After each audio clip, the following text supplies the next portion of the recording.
I was sitting at my kitchen table on a gray Tuesday morning in November, staring at a hydro bill I already knew I couldn't pay. The coffee in my mug had gone cold an hour ago. Outside, the first real snow of the season was coming down over the backyard, the same backyard where I'd taught my son Daniel to skate on the rink I flooded every January for 20 years. I looked at that bill, $43, and I thought about calling him to ask for help. Then I remembered what happened the last time I asked. My name is Walter. I'm 67 years old. I spent 31 years as a civil engineer with a firm in Calgary, and before I retired, I helped design 3 of the highway interchanges you probably drive through without thinking twice. I'm not telling you that to brag. I'm telling you, so you understand what kind of man I am. Methodical, patient. Someone who reads the blueprints 3 times before he picks up a single tool. My wife Carol was the same way.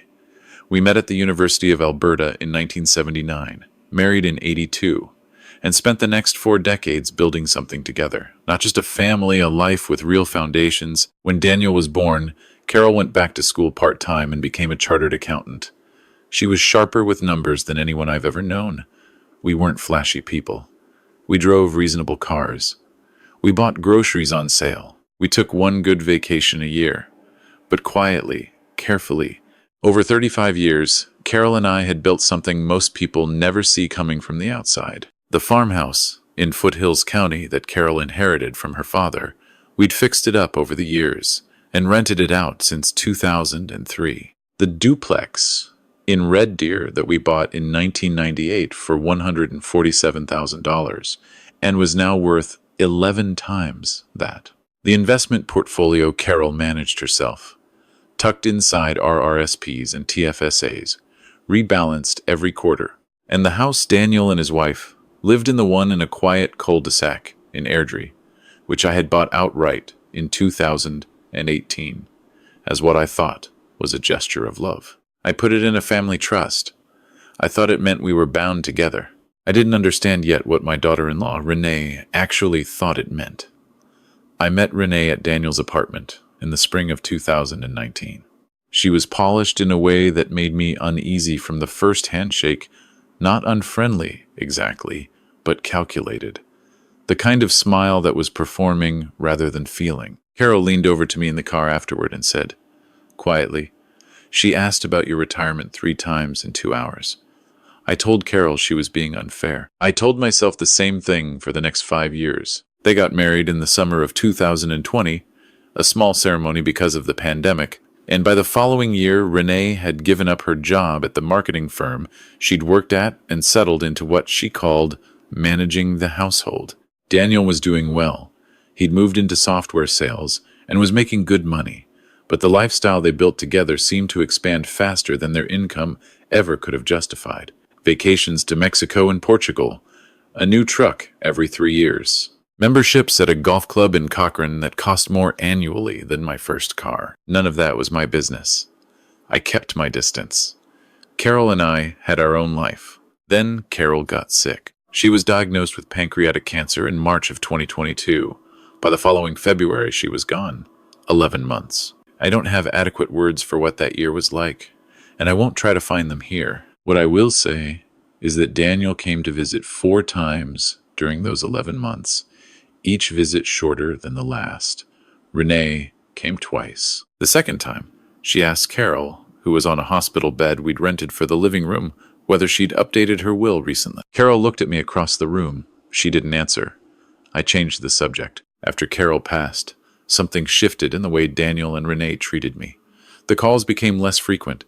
The invitations to family dinners dried up. When I did see them, there was a new tone, a kind of barely concealed impatience, as if I were a task they needed to get through. Renee began referring to my house, the one I'd owned for 26 years and paid off in full as the old place. She said it the way you'd describe something you were embarrassed by. 6 months after Carol died, Daniel sat me down in their kitchen and told me that they'd been talking, and they were worried about me. Living alone, the drive from my place to theirs. He said it would make more sense, financially and practically, if I moved in with them. They had the space, he said. The basement was finished. I could be closer to them. I want to be honest with you. Part of me was touched. I was lonely. I missed Carol every single morning. I said yes. I understand now that I made that decision with my grief and not my blueprints. Within 3 months, I had become something between a handyman and a ghost. I fixed the fence. I repainted the garage. I shoveled the driveway every snowfall without being asked because I needed to feel useful. When Daniel traveled for work, I was there to receive deliveries, watch the dog, wait for the furnace repair guy. I didn't mind any of it, honestly. I needed to feel needed. What I minded was the other part. The money conversation started slowly. Daniel mentioned, almost casually, that they were a little tight that month, a big credit card bill, something about the truck payment, and could I help cover groceries for the next few weeks. I gave him $300. A month later, Renee mentioned, very warmly, that they'd found a bathroom renovation they loved, and wouldn't it be wonderful to update the house? I didn't respond to that one. She brought it up again 2 weeks later, less warmly. I said I'd think about it. By the second year, I had transferred just over $40,000 in various amounts to Daniel's account. I had paid for 2 flights to Toronto for them. I had quietly covered the property tax on the Airdrie house, which was, I'll remind you, technically still mine because Daniel told me he was short that quarter. Each time I told myself it was temporary. Each time I felt the slow erosion of something I couldn't name. I want to tell you about a Thursday evening in September of last year. I came upstairs from the basement to let them know I'd made dinner a pot of chicken soup, Carol's recipe, the one I still make when I miss her most. Renee was on the phone in the kitchen. She didn't hear me come up. I caught maybe 15 seconds of the conversation before she noticed me. She was talking to someone, her sister, I think, and she said, "Clear as anything. He's sitting on a gold mine and acts like he's got nothing." Honestly, at this point, I just need to know what we're actually going to get. She turned and saw me standing in the doorway. She hung up without saying goodbye. We looked at each other for a long moment. Then she smiled that performed smile and said, "Oh, Walter, something smells wonderful." I went back downstairs and sat on the edge of the bed Carol and I used to share at the farmhouse, which was now in a storage unit because there was no room for it here, and I made a decision.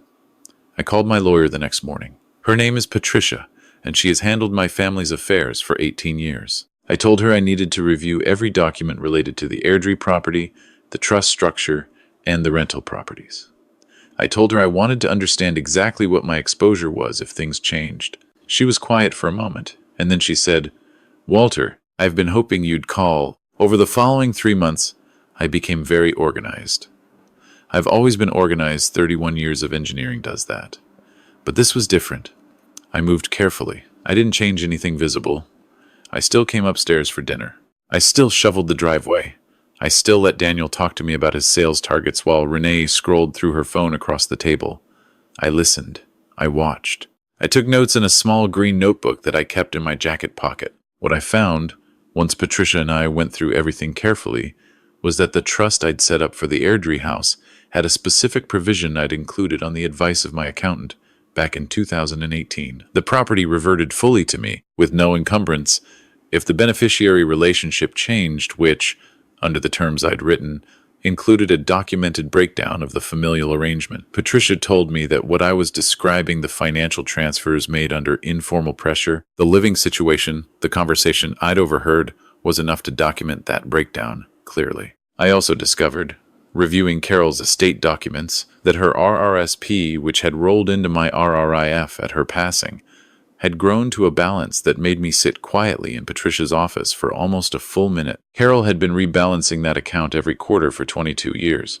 I had not looked at it since before she got sick. I was, between the properties and the portfolio and the remaining equity on the Red Deer duplex, sitting on a net worth just north of $2.3 million. And I was living in a basement, giving my son money for groceries. December came. Daniel's 40th birthday was the 15th. And Renee had organized a dinner party with 8 of their friends at a restaurant in downtown Calgary. A nice place, the kind with a prefix menu and a wine list that assumes you're not looking at the right column. She mentioned a few days before that it would be a lovely gesture if I covered the dinner, for the whole table.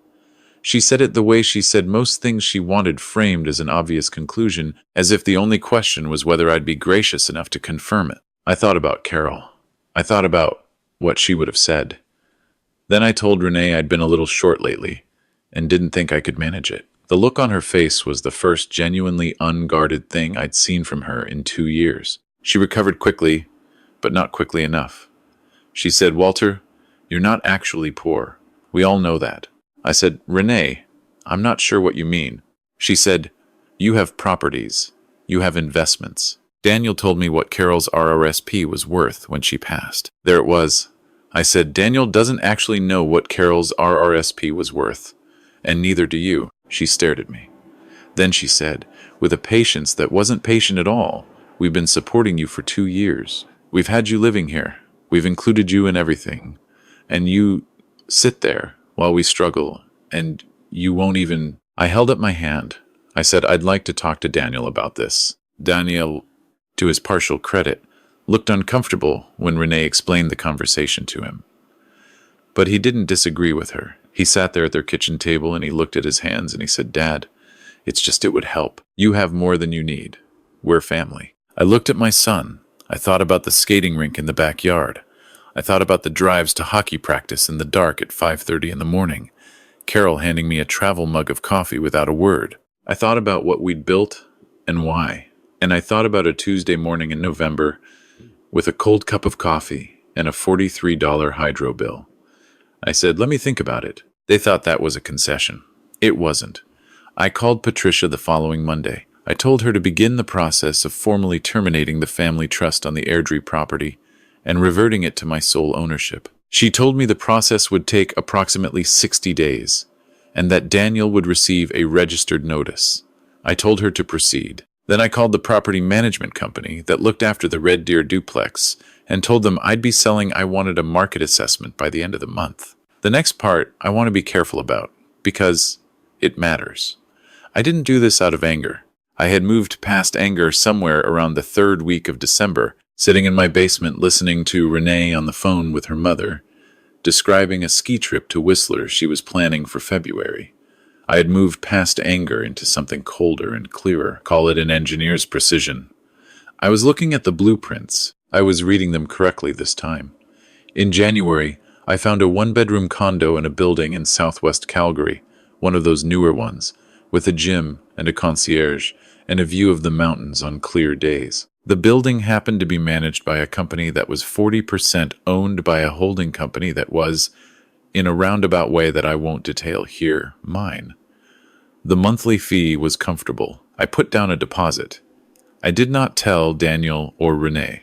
I spent 3 weeks quietly moving things. The green notebook, Carol's photographs, the books I'd had since university, a box of tools, the things that were actually mine, the things that were actually Walter. I moved in the back of my truck in small loads on weekday mornings when they were both out.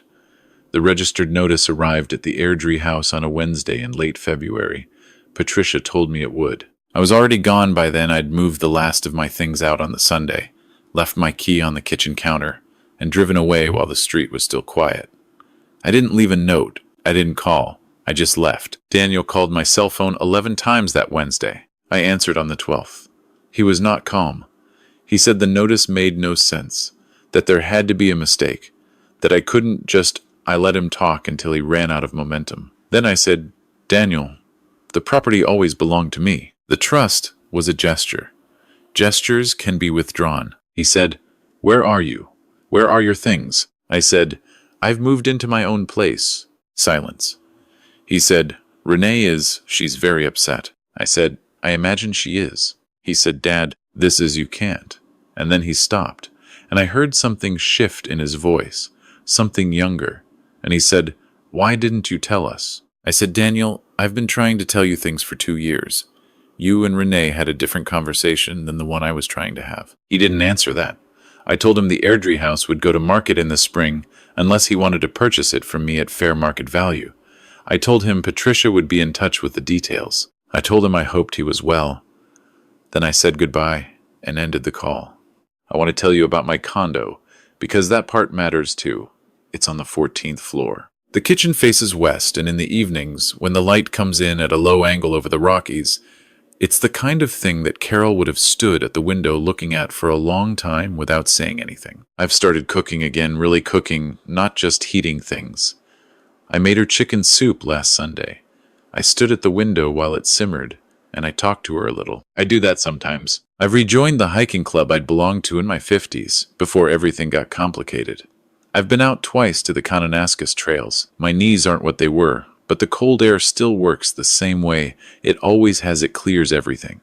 I've had coffee 3 times now with a man named Gordon from the hiking club, a retired teacher who lost his wife 4 years ago. We don't talk about our wives directly, but we don't avoid it either.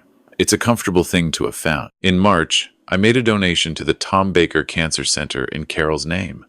It wasn't performative. It wasn't large enough to be flashy. It was the kind of thing Carol would have done herself if the situation were reversed. And doing it made me feel, for a few hours, that I was still operating within the life we had designed together. Daniel has called 3 more times since February. The first call was angry. The second was confused.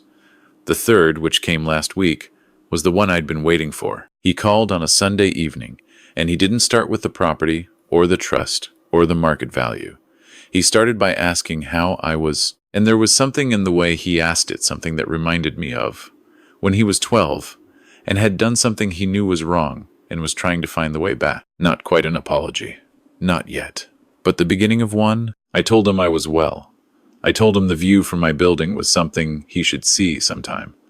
I told him I'd been hiking again. He was quiet for a moment, and then he said, "I didn't handle this the right way, Dad. A lot of it." I said, "No, you didn't." He said, "Renee and I have been talking." I didn't ask what they'd been talking about. I waited. He said, "I think I let things get sideways. I think I made assumptions about you, and about what was owed. And I don't think I was." He stopped, started again. "I wasn't treating you like my father." I let that sit between us for a moment. Then I said, "Daniel, your mother and I spent 35 years building something. It wasn't for us. It was always meant to eventually become yours. But the way it comes to you matters. It can't be taken. It has to be inherited. Do you understand the difference?" He said quietly, "Yeah, Dad. I think I'm starting to." We talked for another 20 minutes about nothing in particular. Hockey. The weather in Calgary. The fact that his truck needed work. At the end, he asked if he could come see the condo sometime. I said yes. I don't know what comes next between Daniel and me.